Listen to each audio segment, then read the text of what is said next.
last week it was just a controversy. This week the allegations surrounding Texas House Speaker Dennis Bonnen have morphed into a full-blown crisis. At issue, a backroom meeting between Bonnen and conservative activist provocateur Michael Quinn Sullivan, during which the speaker allegedly offered House press credentials to writers working for Empower Texans in exchange for orchestrated political attacks against 10 Republican incumbents in the 2020 primaries. Some see that quid quo pro as an old-fashioned bribe offered illegally on state ground. This week, Bonnen's denials were stymied by the emergence of an audio recording of the meeting, which multiple Republicans have heard and say confirms Sullivan's account of events. Law enforcement agencies, including the Texas Rangers, are investigating. Bonnen has since called for the tape to be made public. Some are suggesting the speaker's days as speaker may be numbered. Bob Price has done a lot of reporting on this. Is Bonnen in trouble? Bonnen better be careful what he asks for, because he just may get what he's asking for, and that would not be good for him, wouldn't be good for the Republican Party, and it's really not good for the Texas legislature. When I first read Michael's blog post on Texas Scorecard, as a journalist, it struck me that the tone of it, he was writing from a transcript of a tape.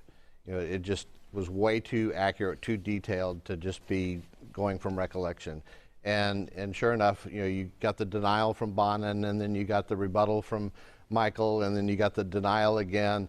And all of it leads to the fact that there is a tape of this. I've talked to people who've listened to the tape, and many of those are Bonnen supporters who were stunned by it, and they say that the tape 100% accurately reflects what Michael Quinn Sullivan has said.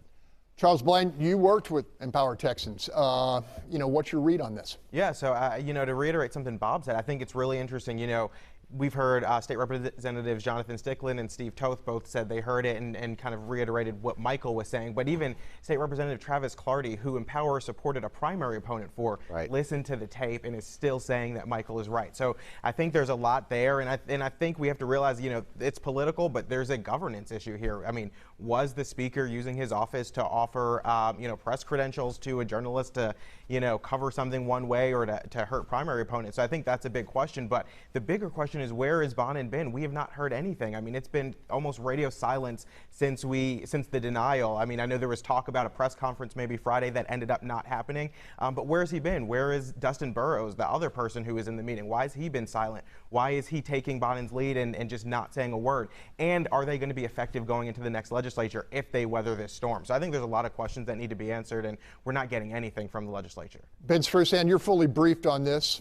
Yeah, so there's 10 names on the list, and the thing that struck me initially was that there's no political ideology behind it. In other words, it's not all moderates, it's not conservatives, it's not the only thing I think they all have in common is that Bonnen doesn't like them, and which that makes it even worse. And Bonnen went to a great deal of trouble to try to get across the point a couple of months ago that he didn't want a lot of inter-party fighting, that we were worried about the Democrats in control of the House legislature, and he didn't want anybody helping out primary opponents. And then now he's apparently, in some fashion, and I have no idea how, because, yeah, he seems smarter than this, stumbled into this quagmire.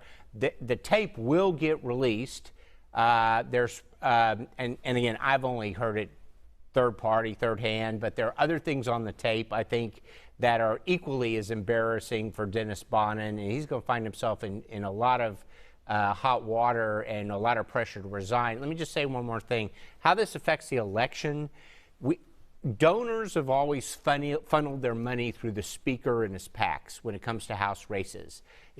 Strauss it beforehand, Craddock before that. So you have the business community that has been funneling money, and they've been raising money for this sole purpose of trying to retain Republican control over the state legislature. They're going to have a hard time trying to figure out what's going on with their money, and whether or not they want to continue to do it this way. Well, let's talk about the political brass tacks. Does this help the Democratic campaign to get those 8 or 9 votes they need in the House?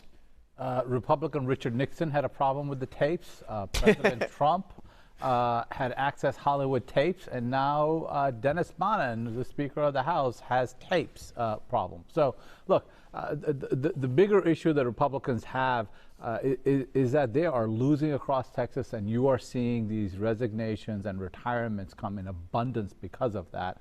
On top of it, you just have failed leadership at every level in the Republican Party, starting from the President of the United States to the Speaker of the House in Texas. Okay.